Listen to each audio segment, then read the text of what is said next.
Vamos a hablar entonces, como bien dijo Analía, sobre alternativas terapéuticas en fertilidad para reducir el riesgo obstétrico. Cuando armamos con todo el equipo el temario del simposio, se nos ocurrió que esta charla era muy importante, porque acá la idea es hacer interdisciplina, acá hay obstetras, ginecólogos, y nos pareció que nosotros, que a veces somos los responsables de después derivar a la paciente obstétrica, y que a veces el obstetra no sabe si agradecernos o no, de que le derivamos a aquella paciente, tiene que ver con eso, todas las complicaciones que puede tener. Entonces, si bien hay cosas que ya son inherentes al paciente, también hay cosas que son inherentes a nuestro trabajo y nos tenemos que hacer responsables de eso. Vamos a hablar entonces sobre esto, y esto tiene que ver con que ya pasaron 45 años desde que en 1978 nació Louise Brown, que fue el primer bebé que nació con estas técnicas de alta complejidad. Y los primeros 30, 35 años los especialistas en reproducción intentaron ver la manera de aumentar la tasa de embarazo. Sabemos que la reproducción humana es bastante ineficiente y estos tratamientos también lo son. Nosotros no hacemos magia, como dicen nuestros biólogos, no son Harry Potter. Tratan de hacerlo mejor, pero tiene sus limitaciones la reproducción humana y las técnicas de reproducción asistida también. A veces es complejo embarazarse en casa, pero también con la ayuda del laboratorio. Y entonces se intentó ver la manera de aumentar las tasas de embarazos, aumentaron muchísimo desde que empezó la fertilización in vitro, seguimos tratando de ver la manera de aumentar, pero en los últimos 10, 15 años también se empezó a ver qué es lo que pasaba con estos chicos que nacían y qué pasaba con estas mujeres que se embarazaban. Y esto tiene que ver con que, si bien les conté todo lo difícil que es para nosotros generar que estas pacientes se embaracen, por suerte muchas de ellas lo hacen, y por eso también hoy no hablamos solamente de tasa de embarazo, sino tasa acumulativa de embarazo, y por suerte muchas a la larga terminan logrando el embarazo, y eso hace que hoy en día haya más de 9 millones de chicos nacidos a nivel del mundo, a nivel mundial, del mundo mundial, por estas técnicas. De hecho, nacen 500.000 chicos por año con estas técnicas de alta complejidad, y representan, hoy en día hay más de 3 millones de ciclos que se hacen por año en el mundo, y por eso hay que tener en cuenta esto. De hecho, hay estadísticas de Estados Unidos que dicen que 1.5% de los chicos que nacen por año son por técnicas de alta complejidad. Y en algunos estados donde hay más plata, como por ejemplo Massachusetts, se reporta un 4.8%. Con lo cual cada vez hay más chicos que nacen con estas técnicas, entonces tenemos que tener en cuenta a nuestra paciente que está delante y al chico que va a nacer. Y tenemos esa doble responsabilidad. Entonces, uy, ¿qué hice? Apagué todo. ¿Y ahora? Ahora tengo que volver a ver qué es lo que tengo que tocar entonces. O sea, para pasar las diapos es... Para adelantar y atrasar. Estos de abajo son los que tengo en la pantalla negra. Ah, perfecto. Bueno, vamos. Entonces, ¿qué viene primero, el huevo o la gallina? ¿Son nuestras pacientes las que hacen que después tengan complicaciones o son las técnicas? Es decir, me voy a poner los anteojos, es decir que hay factores propios de nuestras pacientes. Nuestras pacientes tienen una mayor edad que la población general, no solamente las mujeres, sino también sus maridos. Incluso por algo llegaron a hacer un tratamiento de fertilidad, por ahí estuvieron más en contacto con disruptores endocrinos, fuman, toman alcohol, están en un microambiente que no es el más favorable, por eso son obesas, están estresadas, por algo llegaron a hacer un tratamiento de fertilidad y no todas las parejas terminan haciendo un tratamiento. Por otro lado, están las enfermedades reproductivas que las llevaron a hacer un tratamiento. Por ejemplo, el síndrome ovario poliquístico sabemos que es la endocrinopatía más prevalente y que muchas de nuestras pacientes que consultan por anovulación y esterilidad tienen síndrome ovario poliquístico, que sabemos que está relacionado con diabetes gestacional. Entonces, ¿es la técnica o es a la paciente a la que la estamos sometiendo a la técnica? Lo mismo que la parte genética. Entonces, ¿son nuestras pacientes o es lo que nosotros hacemos por ellas? Obviamente que la estimulación ovárica no debe ser totalmente inocua. Después, si nosotros vamos a transferir más de un embrión y esta paciente tiene un embarazo múltiple, no es lo mismo que si tiene un embarazo único. Si vamos a congelar los embriones, ¿será lo mismo o no será lo mismo? Sabemos que cuando transferimos embriones en fresco, tenemos el riesgo que tenga un bajo peso al nacer, pero si transferimos embriones congelados, por ahí tenemos el riesgo de la macrosomía o alto peso al nacer, ¿sí? Y entonces, la genética es importante, pero tal vez esta paciente haya hecho una ovodonación, como hablaba Gaby antes del duelo genético, y si finalmente se sometió a una ovodonación. Y después, Si nosotros vamos a poner a fertilizar las gametas por FIV, que es dejarlos interactuar solos, o hacemos el ICSI, que es meter el espermatozoide dentro del óvulo, ¿ese ICSI alterará nuestros resultados perinatales? Y después los medios de cultivo. Hoy por hoy, como les decía, como las técnicas fueron mejorando, antes nosotros transferíamos en estadio de clivaje, es decir, en 48, 72 horas, es decir, con 4 u 8 células respectivamente, y hoy por suerte podemos tener medios de cultivos que nos permiten transferir en quinto día, en blastocisto, lo cual nos genera la posibilidad de seleccionar el embrión y poder transferir el mejor embrión y hacer transferencia de embrión único. Pero esos medios de cultivo, ¿nos generarán algo? ¿Qué pasa con la epigenética? Bueno, y por otro lado, la manipulación. Nosotros todos los embriones que congelamos, cuando los descongelamos, les hacemos el assisted hatching, que es hacer un agujerito, una membrana pelúcida para que después se implante mejor. ¿Eso alterará? Y muchas pacientes hacen el PGT, que es el test genético preimplantacional, que es llevarlo a quinto día al blastocisto, sacarle unas células para hacer la biopsia, analizarlo y después solamente transferir embriones euploides. Bueno, eso aumenta la tasa de embarazo, acorta el tiempo del embarazo, pero ¿generará algo en las complicaciones perinatales? Bueno, de eso vamos a hablar hoy. Pero de vuelta, tengamos en cuenta que no estamos haciendo esto en población general. Aunque es verdad, cada vez tenemos más mujeres que en realidad no tienen problemas de fertilidad, porque viene una mujer sola a embarazarse, o una mujer que está en pareja con otra mujer, o viene un hombre solo, o un hombre en pareja con otro hombre, y ahí empezaremos a tener resultados de por ahí de población general, pacientes no estériles que se someten a estas técnicas. Y tal vez a futuro podamos tener ese grupo como grupo control y ver si es en realidad la técnica o es a quien yo le estoy haciendo la técnica la que me produce las complicaciones perinatales. Bueno, entonces, como les decía, ¿son las técnicas o las características de las pacientes que se someten a las mismas? Y entonces, acá a la derecha se ve claramente lo que pasa normalmente. La paciente menstrua, tiene su reclutamiento folicular, genera la dominancia y hay un folículo que es el que se rompe, que es el que tiene el óvulo maduro. Ese óvulo maduro se va a juntar con el espermatozoide en el tercio distal de la trompa, ahí se va a producir la fecundación, va a ser el clivaje de las células y recién va a llegar al útero cuando esté en blastocisto y se va a implantar. A diferencia de lo que nosotros hacemos, que es estimular a la paciente, darle medicación para que genere una hiperestimulación controlada, para después poder tener más ovocitos para poder poner a fertilizar, que como les decía, los dejamos interactuar solos y hacemos un FIV, o hacemos el ICSI y lo ayudamos al espermatozoide a entrar y fertilizar. Y una vez que fertilizó, después lo ponemos en el medio de cultivo, donde va a tener cambios en el pH, en el oxígeno, el dióxido de carbono, en la temperatura, en la osmolaridad. Todo esto impactará, generará problemas epigenéticos. Bueno, y después obviamente que la vamos a transferir, como decíamos nosotros, idealmente en estadio de blastocisto, es decir, que todo lo que pasaría en la trompa y para que viaje al útero, nosotros directamente lo bypaseamos y transferimos directamente el embrión en el útero. Y entonces, como sabemos, hay una desmetilación que se produce al principio en las gametas, que es más acelerado y más activo a nivel paterno y más lento a nivel materno, pero esa desmetilación sucede para que después haya una metilación posterior y ese es el momento más lábil donde se produce la fertilización y la generación de los embriones hasta el estadio de blastocisto y es el momento en el que esos embriones están en el laboratorio. Entonces, esto es lo que se pensó que producía los problemas de imprinting.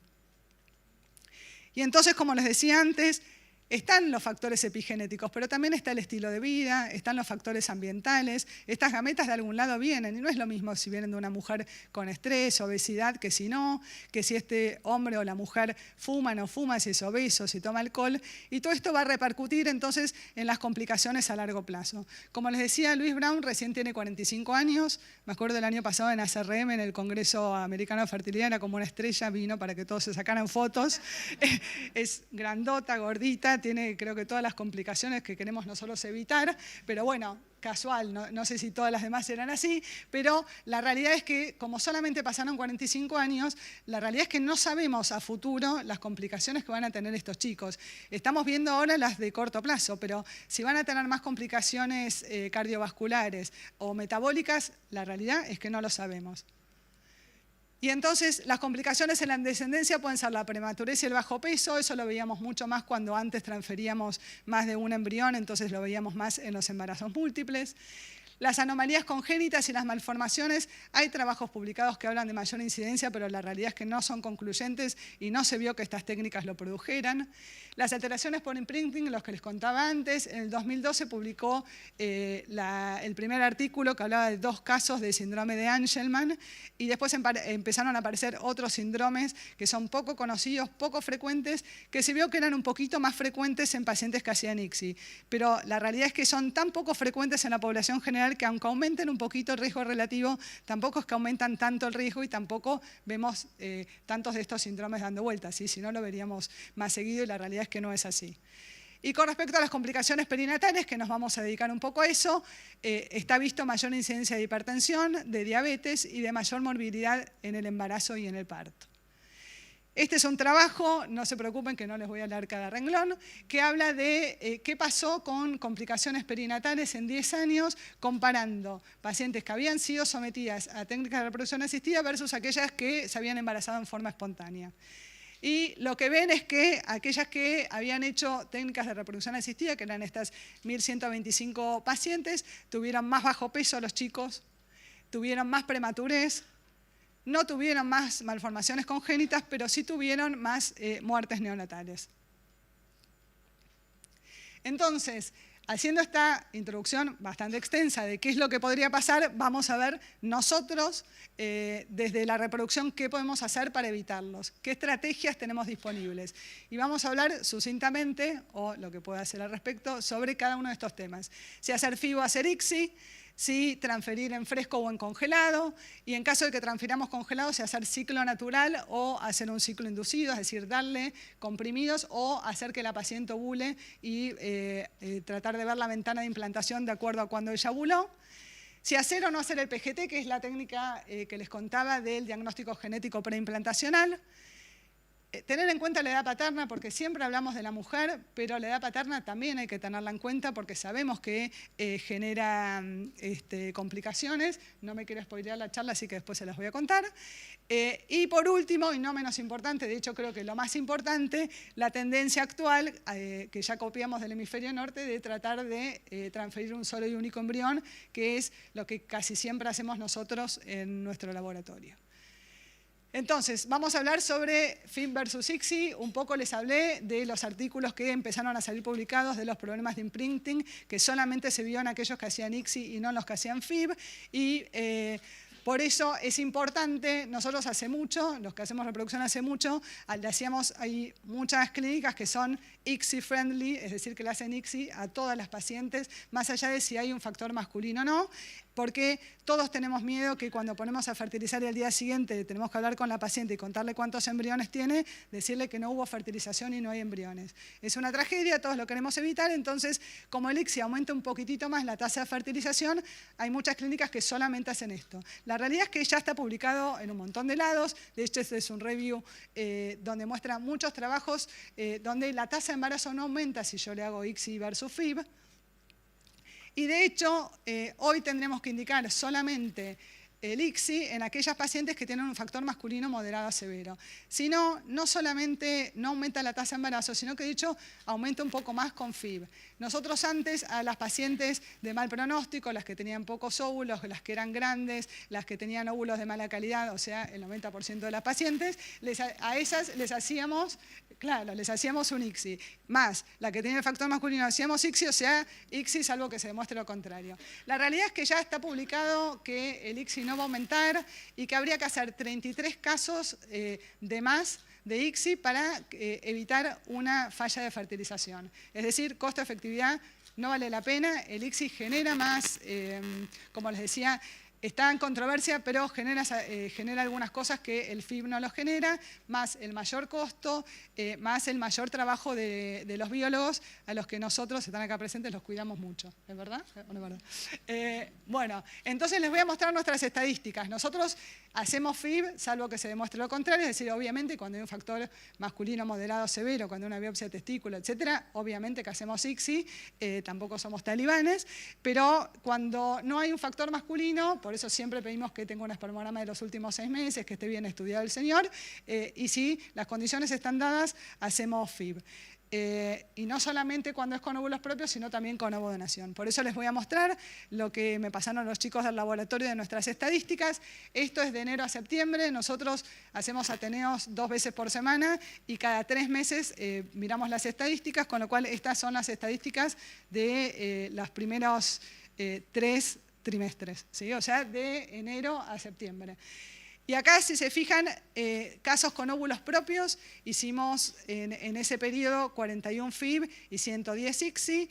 La tasa de fertilización, que sabemos que tiene que ser más o menos de un 80% con FIV, de hecho fue de un 80%, con ICSI fue un poco menor, no es que porque la técnica sea peor, sino porque los pacientes eran peores, obviamente que como era un factor masculino severo, es lógico que no tenga una fertilización tan buena con el FIV, pero lo importante es que no es que fertilizaron menos porque hicieron FIV, y estos son pacientes con 1, 2, 3, 4 o 10 óvulos, es decir, a toda paciente que no tenía un factor masculino le hicimos FIV independientemente de cuántos ovocitos tenga, y la llegada a blasto, que la bibliografía dice que tiene que ser más de un 40%, fue de un 45%, y en los que hicieron ICSI fue similar, con lo cual la tasa de fertilización no se afectó y la llegada a blastocisto tampoco.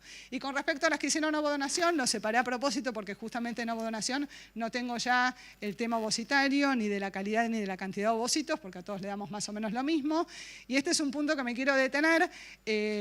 En los centros de reproducción, cuando hacemos ovodonación, es importante saber cuántos óvulos yo le doy a cada receptora, entonces es más fácil hacer ICSI porque yo sé cuántos M2 tengo, es decir, cuántos ovocitos maduros y reparto mejor. Lo que nosotros hacemos, todas las pacientes reciben 10 óvulos, con lo cual aquella que hizo ICSI por un factor masculino recibe 9 M2 y aquella que hace FIV porque no hay un factor masculino le damos 11, con lo cual si llega a tener algunos que no sean M2, en realidad compensa.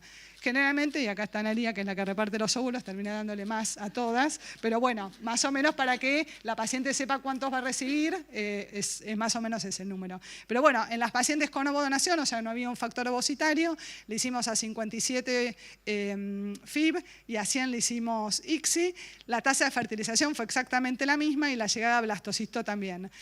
Con lo cual, somos nosotros una clínica FIV-friendly. ¿Sí? Acá hay trabajos que muestran qué es lo que pasa entre FIV e ICSI y la realidad es que en este trabajo no muestran diferencias en cuanto a resultados perinatales para FIV y para ICSI.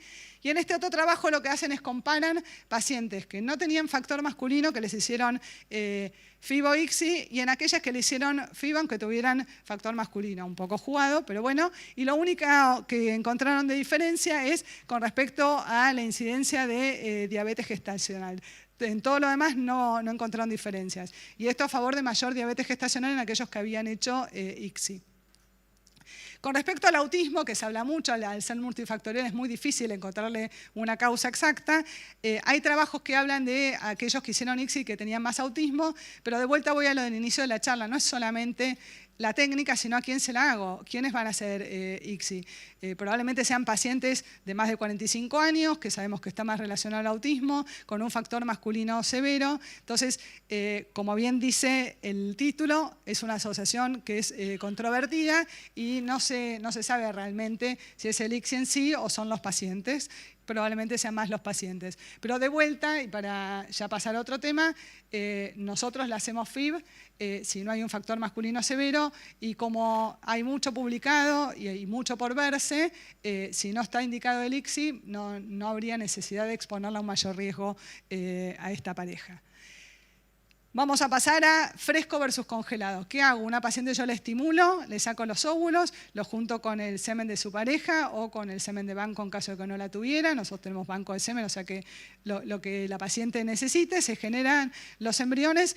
¿Y qué hago? ¿En ese mismo ciclo la transfiero o le congelo los embriones? Bueno, repasando, como dijimos acá, esto es algo multidisciplinario, con lo cual no todos hacen reproducción. Veamos sucintamente cómo llegamos a que esta paciente congele. Los pasos para una técnica de reproducción asistida de alta complejidad es, primero yo estimulo a la paciente, necesito obviamente hacer un monitoreo ecográfico para ir viendo que esos folículos vayan creciendo, para después cuando tiene más de 18, 19 milímetros desencadenar la ovulación, o con HCG o con análogo de GnRH, que esto simula el pico del LH para que 34 o 36 horas después yo le haga la aspiración folicular. Ahí obtengo los óvulos, los junto con el semen, al día siguiente me fijo cuántos fecundaron, cuántos embriones tengo, los dejo en medio de cultivo para después al día quinto, que es cuando transferimos nosotros. Nosotros a nuestra clínica no transferimos embriones en segundo día o tercer día. Nosotros no queremos transferencias, queremos embarazos. Entonces, si la paciente no tuvo blastocistos, que no se iba a embarazar tampoco, le ahorramos los 10 días de la beta espera, que creo que son los peores del tratamiento de fertilidad. Entonces, lo llevamos sí o sí a quinto día. Si la paciente está en condiciones, podemos transferirla en fresco y si no, le congelamos los embriones.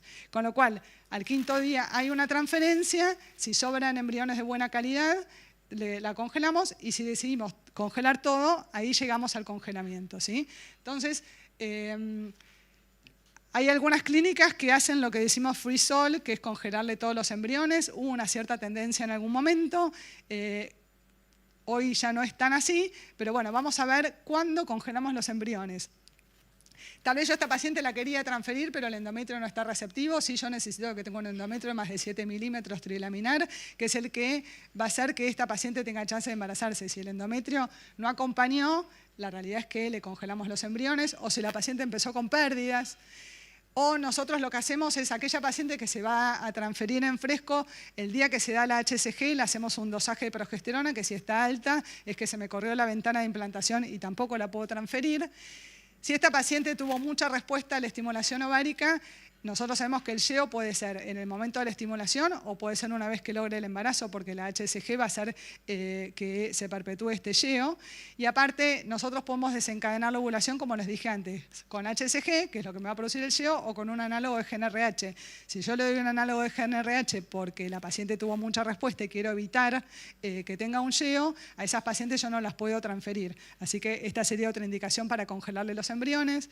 Si le hago el test genético preimplantacional, el embrión tiene que llegar a quinto día y los embriones de buena calidad, le saco unas células, las biopsio y lo mando afuera a estudiar, con lo cual el resultado me tarda 2-3 semanas, o sea que sí o sí tengo que congelarle los embriones. A veces por una cuestión de logística, porque la paciente viaja, porque le cae domingo, porque lo que fuera, termino congelando. Nosotros abrimos los 7 días de la semana, en realidad los biólogos que están acá los cuidamos, pero eso lo hacen, que es ir los domingos a ver fertilización, pero no hacemos transferencias. Y la gran pregunta es de rutina, esto de las clínicas que le hacen freeze all a todo. Entonces, vamos a ver qué pasa cuando yo le congelo. Les avisé, les conté en algún momento de la charla que aquellos que transfieren en fresco tienen más chances del bajo peso y aquellos que transfieren congelados está reportado que hay más alto peso. Este es un trabajo que me pareció interesante porque muestra qué es lo que pasa al nacer, pero también qué es lo que pasa a los 2 años. Y acá ven, era un grupo de pacientes que transfirieron en fresco y otro que transfirieron congelados, y aquellos que transfirieron en congelados tuvieron mayor incidencia de macrosomía y esto fue estadísticamente significativo. Pero lo importante es que cuando les hicieron todas las mediciones a los 2 años de peso, altura, circunferencia cefálica y demás, se equipararon, ¿sí? Y entonces, ¿qué es lo que pasa cuando yo transfiero congelados? ¿Por qué pasan estas cosas? Y en realidad lo que se empezó a ver que tal vez no era solamente la congelación de los embriones, sino qué hacemos con estas pacientes. Nosotros, por una cuestión de practicidad, cuando vamos a transferir embriones congelados, le damos estrógenos para preparar el endometrio, le hacemos una eco basal, vemos que está todo bien y la volvemos a citar a los 10-15 días para ver que el endometrio esté con las características que les contaba. Si las características están, le hacemos algunos dosajes de progesterona para ver que estén bien, le damos 5 días progesterona y la transferimos. Bueno, cuando hacemos eso, al hacerlo todo en forma artificial, nos estamos olvidando de algo esencial que es el cuerpo lúteo. Entonces, lo que se vio es que la ausencia del cuerpo lúteo, al no tener la relaxina que produce el cuerpo lúteo, genera todo esto que son las alteraciones en la placentación y en la desidualización, lo cual genera mayor desórdenes hipertensivos. Y si encima esta paciente tiene factores preexistentes, va a hacer que tenga mayor hipertensión del embarazo. ¿Sí? Y entonces por eso me quise detener en esto. Nosotros hacemos mucho ovodonación y en ovodonación uno está muy tentado en estimular a la donante y en forma sincrónica estimular a nuestra paciente la receptora. Es decir, que yo a la donante le doy las gonadotrofinas al mismo tiempo que a mi paciente le doy los estrógenos y así logro que las dos estén sincronizadas, porque hacer que 2 mujeres menstruen y ovulen al mismo tiempo complicadísimo. Con lo cual, este trabajo me pareció interesante porque justamente habla de pacientes que iban a ovodonación y compararon aquellas que se transfirieron en ciclo natural, es decir, ir siguiendo el folículo y ver cuándo ovulaba y por ende que genere cuerpo lúteo, versus la forma artificial que usábamos en forma rutinaria, que es darle estrógenos y después progesterona. Y lo que se vio es, si yo comparo pacientes que se transfirieron en fresco versus congelados y pongo a todos en la misma bolsa, en realidad no hubo diferencias estadísticamente significativas en cuanto al peso, sí en cuanto a la edad gestacional, si se fijan acá, pues estamos hablando de un día, con lo cual esto no es clínicamente significativo, pero si yo comparo a las pacientes que hicieron ciclo natural versus un ciclo artificial, sí aquellas que hicieron ciclo natural, es decir, ir siguiendo la ovulación y que esta paciente tenga cuerpo lúteo, tuvieron peso menor que aquellas que se habían sometido a un tratamiento sustitutivo con estrógenos y progesterona. Y por eso acá surge el otro punto de ¿congelo o no congelo? Bueno, sí, si congelo, lo que trataría de hacer es hacerlo en ciclo natural. Y esto viene en boga hace algunos años y es lo que les voy a mostrar. Es decir, que si la paciente yo la estimulara y la transfiero en fresco, el día que yo le doy la HCG, programo la punción, el día que la punzo, le empiezo a dar la progesterona por 5 días y la transfiero en fresco el blastocisto. Si voy a congelarle los embriones y tengo que ver el momento de transferirla, una de las opciones es hacer lo que veníamos haciendo hasta ahora, que nos simplifica la vida, porque yo le doy estrógenos la cantidad de días que quiero. Obviamente lo ideal es darle un mínimo de 7 días y no más de 28, porque si no me va a alterar los resultados, pero entre 7 y 28 hay un montón de días en el medio y puedo programar la transferencia cuando a mí me guste, porque le hago la ecografía, está en condiciones, y yo le programo los 5 días de progesterona y la transfiero el día que me viene cómodo. Distinto es cuando me tengo que basar en cuando la paciente ovula, pero en definitiva, y como venimos charlando desde el inicio del día, lo más importante acá son las pacientes y tratar de cuidar dentro de lo que nosotros sabemos que es mejor para ofrecerle. Entonces, lo que vemos es, una opción es, yo le voy siguiendo el folículo, la cito en fase folicular temprana, la veo, la vuelvo a citar periovulatoria y una de las opciones para al menos no complicarme tanto la vida es hacerle la descarga con HCG, sería un ciclo natural modificado. Después le doy la HCG y a los 7 días la transfiero, como se ve acá, y si no, si me quiero complicar un poquitito más la vida, le voy haciendo LH, si voy viendo cuándo es el pico de LH, y la transfiero LH más 6.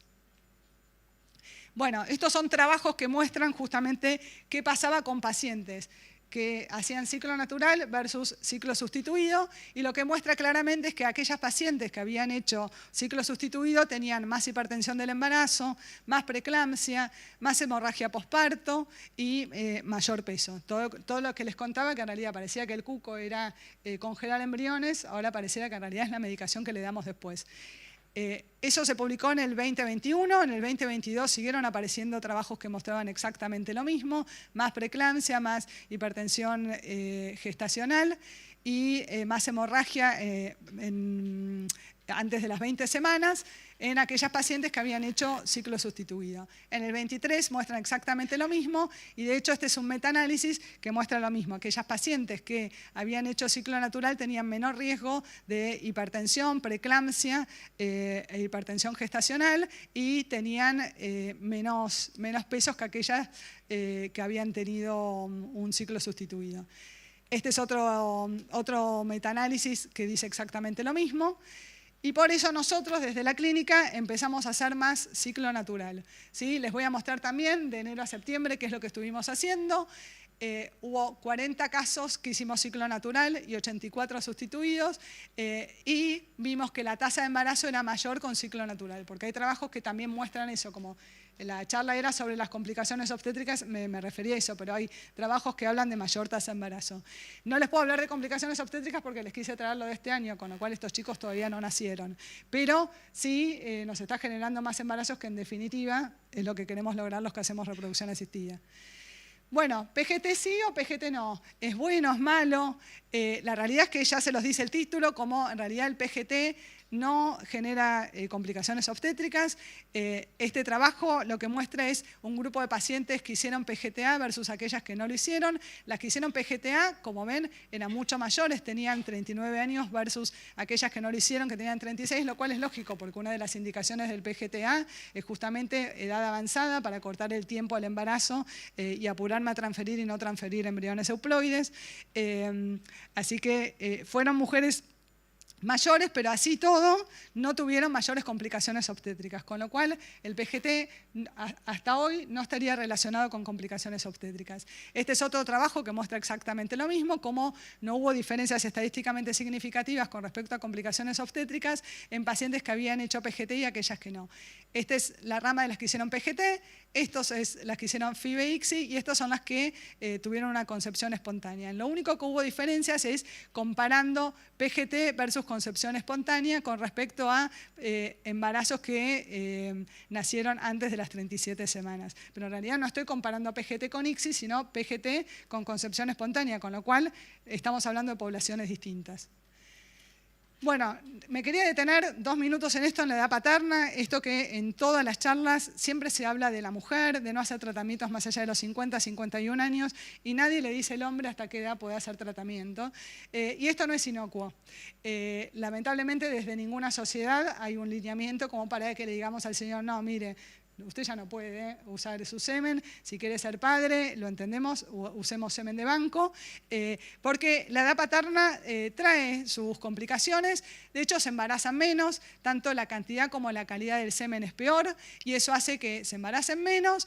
También hay más abortos, más parto prematuro, más muerte intraútero y más bajo peso. Y lo peor, en realidad, son los defectos a largo plazo. Hay más esquizofrenia, más autismo, lo que les contaba antes del autismo, que no sé si es el ICSI o en realidad es la edad paterna que hace que tenga menor calidad espermática y que por eso tenga que hacer un ICSI, más desórdenes bipolares, más cáncer en los niños y otras alteraciones como sobre todo la condroplasia, el Klinefelter, etcétera. Y esto tiene que ver con que hay más anormalidades cromosómicas, más microdeleciones del I, más elongaciones del telómetro, más estrés oxidativo, más fragmentación del ADN. Por eso nosotros hacemos espermograma en la clínica y les pedimos a todo hombre de más de 45 años, es una de las indicaciones de pedirle el test de túnel, es esa, porque vemos más fragmentación del ADN y en caso de encontrarla sabemos que tenemos algunas técnicas de selección espermática que podemos asociarla a los tratamientos. Más mutaciones génicas, más aberraciones del centrómero, y cambios en el microRNA. Por último, y como les decía, no menos importante, de hecho creo que es la parte más importante, es la tendencia de hacer la transferencia de embrión único y tener en cuenta que nuestro objetivo es el nacimiento de un recién nacido vivo en casa y sano, y que esto es lindo en la foto, pero que no está muy bueno, y acá hay obstetras presentes y me deben dar la razón, y por eso tenemos que pensar que nuestro objetivo es el embarazo único, que lo ideal sería que no tengamos un embarazo doble y que ya hoy por hoy tener el embarazo triple ya sería casi que iatrogenia. Y esto tiene que ver con que les decía, estas técnicas arrancaron en 1978, hoy ya estamos para decir que tenemos que hacer que nuestras pacientes se embaracen más, pero sobre todo cuidarlas y que tengan un embarazo sano y que nazca un chico sano. Les voy a mostrar, por último, la red latinoamericana. La red LARA es la que nuclea los centros de fertilidad de Latinoamérica. Nosotros formamos parte como clínica y Argentina como país. Y justamente ellos lo que hacen es, se juntan los datos de todos los centros, esto tarda un montón, y después se publica en el RBM Online. Esto es lo último que he publicado, es del 2019 porque los datos tardan mucho en procesarse, así que estas son las últimas estadísticas, y lo que muestran claramente como la mortalidad perinatal aumenta.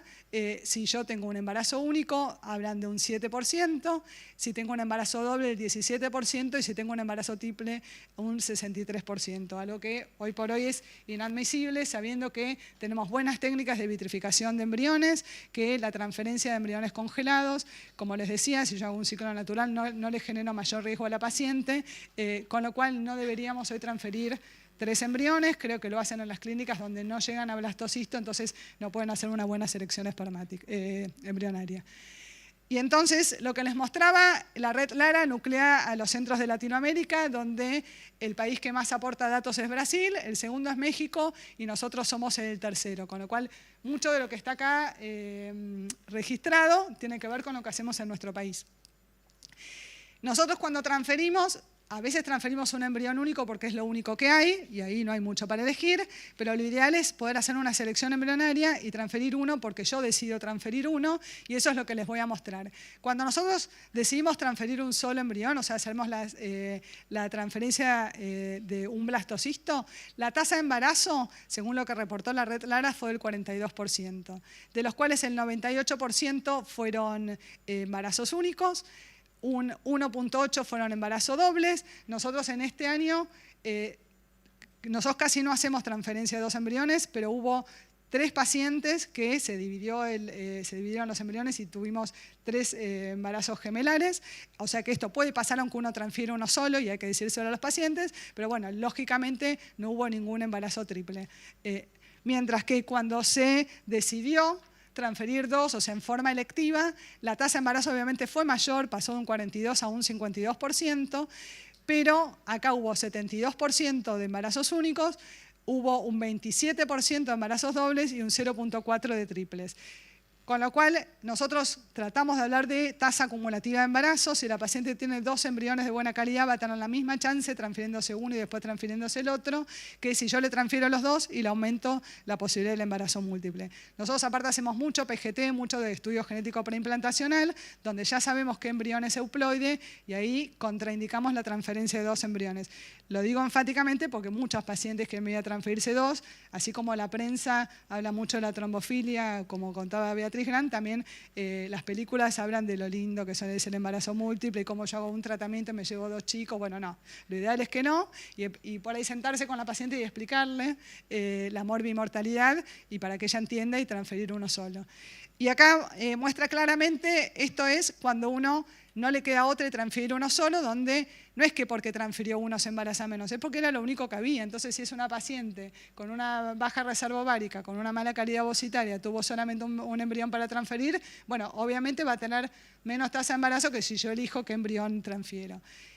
La que está en el medio, esta es la tasa de embarazo cuando yo electivamente transfiero uno solo, y obviamente la tasa va a ser un poquito mayor si yo transfiero 2. Pero claramente, en realidad, el factor más importante no es la cantidad de embriones que yo transfiero, sino la edad de la mujer, y es en lo que nos tenemos que detener. Tratar de que esta paciente no venga después de los 40 años, o que congele óvulos antes, o que venga a hacer el tratamiento antes, o que no esté eternamente con un tratamiento que no le fue efectivo y que rápidamente la pasemos a una alta complejidad si ya tiene una baja reserva ovárica o una edad materna avanzada.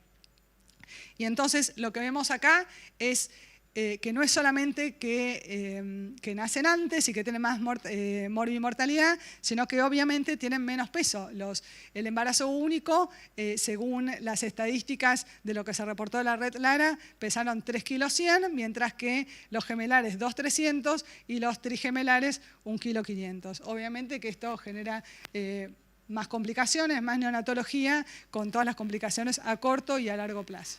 Y entonces, para un poco concluir, las complicaciones que podemos tener los que hacemos fertilidad son las esperables, que es que a la mujer le genera algún efecto local de la medicación, que se la aplique mal, que bueno, que haya un embarazo ectópico, puede pasar. Las prevenibles, que tienen que ver con nuestro trabajo, hacer bien las cosas y evitar complicaciones de la anestesia. Las complicaciones que son mínimas, pero que pueden existir, que haya una hemorragia, una infección, una torsión ovárica, una lesión intestinal o vesical en la punción. No pasó nunca, pero bueno, son cosas que podrían pasar.